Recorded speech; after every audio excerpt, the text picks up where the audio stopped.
చూస్తారండి.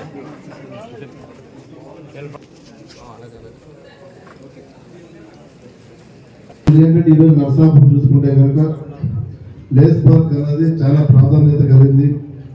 మన భారతదేశంలోనే మన హ్యాండిక్రాఫ్ట్స్ కానీ లేస్ పార్క్ అన్నది మొదటి స్థానంలో మనం ఉన్నాం.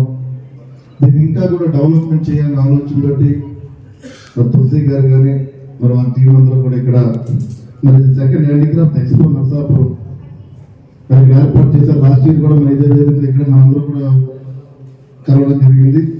మరి ఈసారి కూడా మరి దేశంలో ఉన్నటువంటి ఏదైతే హ్యాండ్లూమ్స్ ద్వారా మరి ఎవరైతే ఏ రకాలైతే ఐటమ్స్ తయారు చేస్తారో వాళ్ళందరూ కూడా ఎక్స్పో ఏర్పాటు చేసి వాళ్ళందరినీ గుర్తించే విధంగా కూడా మరి ప్రభుత్వం ఈ కార్యక్రమం చేపట్టింది. మరి దీన్ని మీరందరూ కూడా మరి ప్రజలందరూ కూడా దీన్ని మీరందరూ కూడా ఎంకరేజ్ చేయవలసిన అవసరం ఉంది. ప్రభుత్వాలు కూడా వీటిని అన్ని రకాలుగా కూడా మరి ఏదైతే లేస్ విషయంలో కూడా చూసుకుంటా కనుక అన్ని రకాలుగా కూడా మేము ప్రభుత్వం నుంచి మరి చేయడానికి అందరూ కూడా సహకరించడానికి ముందుకు వస్తున్నాం. అదేవిధంగా కలెక్టర్ గారు కూడా మనకి ఏదైతే పెద్ద మైదానంలో చూసుకుంటే కనుక స్కిల్ డెవలప్మెంట్ సెంటర్ ఉంది.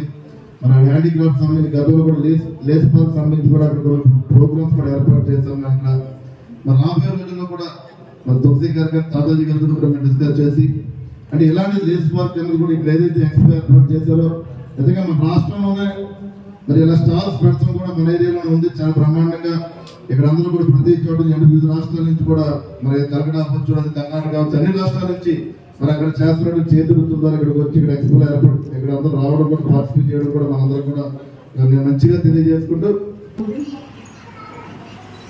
Export promotion council for handicrafts ఇంత పెద్ద ఎత్తున దేశవ్యాప్తంగా ఉన్న ఆర్టిజన్స్ని ఎంకరేజ్ తీసుకొచ్చి ఇక్కడ ఎగ్జిబిషన్ పెట్టడం, అది మన నర్సాపురంలో పెట్టడం నాకు చాలా సంతోషంగా చాలా గర్వకారణంగా ఉంది. ఇది కూడా కంప్లీట్ కేర్ తీసుకుని పెట్టడం జరిగింది.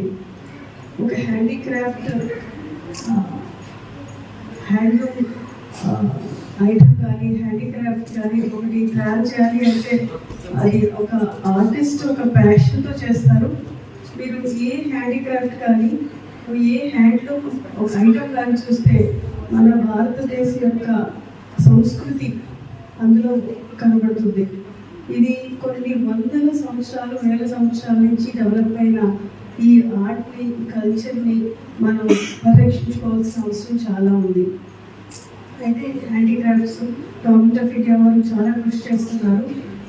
ఆర్టిజన్స్కి కొత్త డిజైన్స్ అంటే రోజువారీ కేవలం అలంకరణ వస్తువులుగా మాత్రమే కాకుండా వీటిని రోజువారీగా వాడే వస్తువుల కింద రూపం చేస్తే ఎక్కువ ఉపయోగం ఎక్కువ సేల్ చేయాలనే ఉద్దేశంతో చాలా కూడా డైలీ యూసేజ్గా చేసేదానికి చాలా కృషి చేసి తీసుకొచ్చారు. అన్నీ కూడా చాలా సంతోషకరమైన విషయం. అయితే